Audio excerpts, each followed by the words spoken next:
আমি একটু বলি, একটু আপনাকে বলি তো, নাহিদ ইসলাম বলেছে যদি রাজনৈতিক দলগুলোর মধ্যে ঐক্য না ফিরে আসে তাহলে ১/১১ ফিরে আসতে পারে।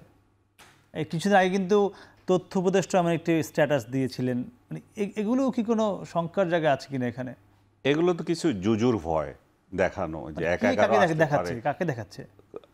সবাইকে দেখাচ্ছে যে এখানে ঐক্য কি, ঐক্যের কি আছে? আপনি তো স্বৈরাচার বিরোধী আন্দোলন করেছেন, স্বৈরাচারকে হটিয়েছেন, আপনারা একা একা ইলেকশন করছেন, তো এখানে আবার ঐক্য কিসের?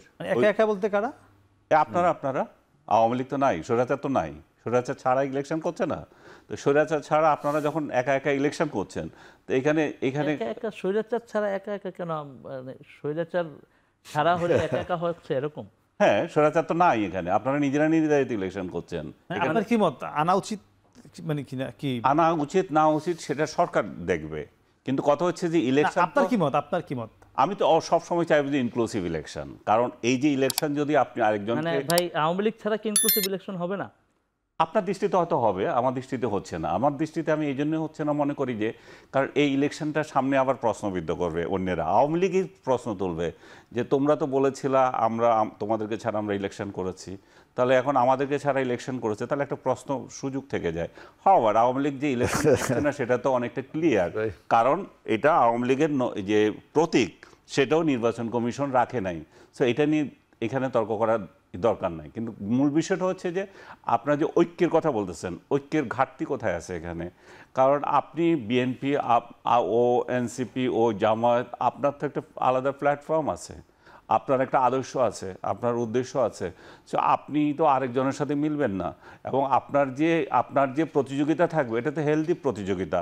আমি সামনে কিভাবে ক্ষমতায় যাব, একটু থামাই, এখানে অনেক তো কোথায় আনিস ভাই বলেছে হেলদি প্রতিযোগিতা দরকার এবং এর জন্য আওয়ামী লীগকে দরকার, সেটি কি জুনায়েদ ভাই? না, আমি আওয়ামী লীগকে দরকার বলি না, হেলদি প্রতিযোগিতা। আচ্ছা, আমি বলছি রাজনৈতিক দলগুলো এখন যারা এক্সিস্টিং আছে তাদের মধ্যে যে ক্ষমতার খেলা যেটা হচ্ছে, ক্ষমতার লড়াই যেটা হচ্ছে, সেটা হেলদি। আচ্ছা, তাহলে মানে আওয়ামী লীগকে আনতে হবে কোন মানে দিক থেকে? আওয়ামী লীগ তো বাদ দেওয়া হলো, আবার আওয়ামী লীগকে খুঁচিয়ে আনতে চাচ্ছেন কেন? ইনক্লুসিভ তো আপনি চাচ্ছেন না, সো ইনক্লুসিভ নিয়ে আলোচনা দরকার নাই তো আর। কেন এই সরকার ইনক্লুসিভ চায় কিনা?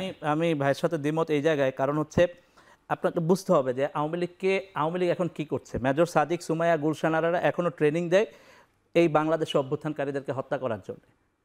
হত্যাকারীদের সাথে আপনি ইলেকশনে করে কি ইনক্লুসিভ ইলেকশন হয়? তারা এখনো বসে অভ্যুত্থানকারীদেরকে হত্যার হুমকি দেয় এবং সেই অভ্যুত্থানকে তারা ষড়যন্ত্র বলে অভিহিত করে।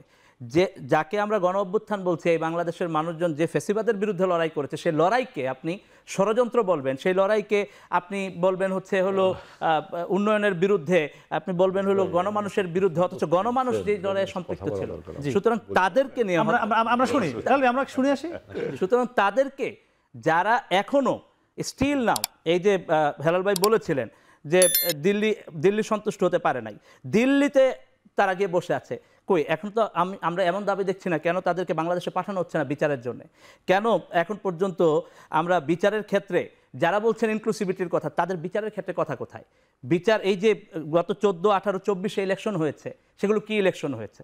সেই ইলেকশনের সময় এই ভয়েসগুলো কোথায় ছিল?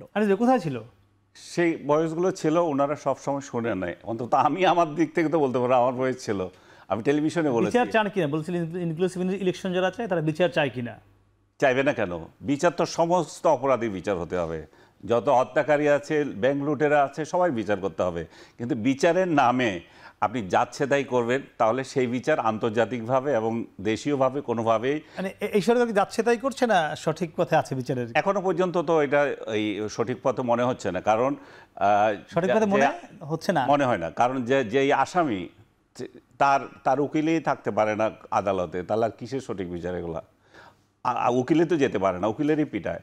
তো যে দেশে উকিলেরই পিটায় আদালতে, সেই দেশে কিসের সঠিক বিচার হবে? আদালতে ট্রাইব্যুনালে অনেক প্রমাণ এসছে যেখানে শেখ হাসিনার সরাসরি এই 24-এর যে গণঅভ্যুত্থান, সেখানে গুলি করে এই ছাত্র জনতাকে হত্যার নির্দেশ দিয়েছেন, একদম তার ফোন রেকর্ড অসংখ্য এসছে। সেই তিনি আওয়ামী লীগের প্রধান, আপনি সেই আওয়ামী লীগকে নিয়ে ইনক্লুসিভ নির্বাচনের কথা বারবার বলছিলেন, মানে এটি কোন যুক্তি মনে হয় আপনার কাছে? শেখ হাসিনা যদি ট্রাইব্যুনালে প্রমাণিত হয় উনি অপরাধ করেছেন, তো উনি তো ইলেকশন করতে পারবেন না। ওনাকে নিয়ে ইলেকশন করতে তো আমি বলছি না আপনাকে, আমি বলছিলাম দল হিসাবে আওয়ামী লীগ ইলেকশন যদি করে তাহলে এটা আমাদের ভবিষ্যতের জন্য ভালো। ইভেন আওয়ামী লীগকে যদি আপনি বাদ দেন, আমার তো কিছু ঠেকা নাই, কিছু আসে যায় না, কিন্তু বাংলাদেশের জন্য এটা খারাপ ইনস্ট্যান্স তৈরি হবে। কারণ হচ্ছে যে এই যে আমরা এইভাবেই ইলেকশন কয়দিন পর পরে এই ধরনের ইলেকশনের জন্য আমরা চাপ দেবো, আমরা যে তাহলে কোনো দল এমন একটি গণহত্যা করলো তাকে বাদ দেওয়া যাবে না। 14 আমরা তো গণহত্যাকারী দল জামাত ইসলাম তো আছে, এখানে আছে না, তাদেরকে নিয়ে তো আমরা ইলেকশন করছি, সমস্যা তো নাই। তো আমরা 14, 18 তারপরে 24 যে ইলেকশনগুলো নিয়ে প্রশ্ন উঠেছে, তাহলে একই স্টাইলে আরেকটা ইলেকশন হবে। সো আমি ওই অর্থে বলছি, এখন রাজনৈতিক দলগুলো যারা এখন এই অভ্যুত্থানের সাথে জড়িত ছিল, তারা যদি সম্মিলিত ডিসিশন নেয় যে আমরা আওয়ামী লীগকে ভোটে আনতেই দেবো না, এবং নিয়েছে অলরেডি, এবং ইলেকশন কমিশন থেকে প্রতীকও বাদ দিয়ে দিয়েছে, তাহলে এটা নিয়ে তো আর আমাদের আর্গুমেন্টের দরকার নাই। আর আমার সবচেয়ে বড় বিষয় হচ্ছে যে সর্বত্র আওয়ামী লীগের একটা ভীতি, যে সরকার তারপরে রাজনৈতিক দল যেখানে আওয়ামী লীগ এমন একটা হয়ে আছে, মানে কি বলবো, দানব হয়ে আছে, এতে শয়নে স্বপনে শুধু আওয়ামী লীগ ভাই আওয়ামী লীগ যাক, আওয়ামী লীগ চলে গেছে, তোমাদের ইলেকশনটা করো। সেই দানবটা কেন হলো সেটা কি মনে হয় 17 বছরের মানে কোনো কার্যক্রমের কারণে দানব মনে হচ্ছে কিনা? না, এটা নিজেদের দুর্বলতার জন্য মনে হতে পারে যে 5 আগস্টের পর থেকে আমরা যে কার্যক্রমগুলো করেছিলাম এইগুলো লেজিটিমেট হবে কিনা, আওয়ামী লীগ যদি আসে আমাদের টুকরো টুকরো করবে কিনা, এই ধরনের ভয় থেকেও হতে পারে। হ্যাঁ, কোনো ভয় আছে? কিছু করেছে আওয়ামী লীগের সঙ্গে যে আপনাদের টুকরো টুকরো করবে? না, এরকম কোনো অভ্যুত্থানের পরে অভ্যুত্থানের যারা শক্তি, তাদের তো ভয় পাওয়ার কোনো কারণ নেই। একটু অ্যাড করে দিচ্ছি, এটা উনি আগেও বলেছেন যে আওয়ামী লীগ অন্য ফরম্যাটে যেতে পারে, যে স্বতন্ত্র হিসেবে আসতে পারে, জামাতের উদাহরণ দিলেন। আওয়ামী লীগের কোনো ব্যক্তি স্বতন্ত্র ইলেকশন করার মতো পরিস্থিতি কি বাংলাদেশে আছে? আওয়ামী লীগ করার কারণে অপরাধী জেলে ঢুকিয়ে দিচ্ছেন আপনি লোকদেরকে। আনিস ভাই, আওয়ামী লীগকে তো এই চ্যালেঞ্জটা গ্রহণ করতে হবে। না, আওয়ামী লীগ যে অন্যায় করেছে সেই জন্য এখন সেটা তো অন্য প্রশ্ন। আমি আনিস ভাই উনি তো ইলেকশনে দিয়ে দিচ্ছে। আপনি যদি বলেন যে না, তারা যে অনুশোচনা করছে না, আমি তো সেটাতে ডিসএগ্রি করি না। আমি ডিসএগ্রি করছি না। শেখ হাসিনা তো এখনো পর্যন্ত বিশ্বাস করে না যে উনি কোনো অপরাধ করেছেন, কারণ ওনারা মনে করছেন যে এটা একটা ষড়যন্ত্র, ওনারা ওইটার মধ্যেই আছেন। আপনারা এটা নিয়ে ক্ষমার মধ্যে আছেন। ওনার ক্ষমা কি? উনি তো যে অপরাধ করেছেন সেই বোধই নাই, উনি তো স্বীকারই করছেন। আমি বলছি সেটা হচ্ছে অন্য বিষয়। আমি বলছি যে ইলেকশন যদি তাদেরকে আনতে হয়, আপনি বলেন যে এই ফরম্যাটে, ওই তারা সেই বোধ নাই বা সে স্বীকার করছে না, সেটি মেনে নিয়ে কি আবার উদ্যোগ নিতে হবে?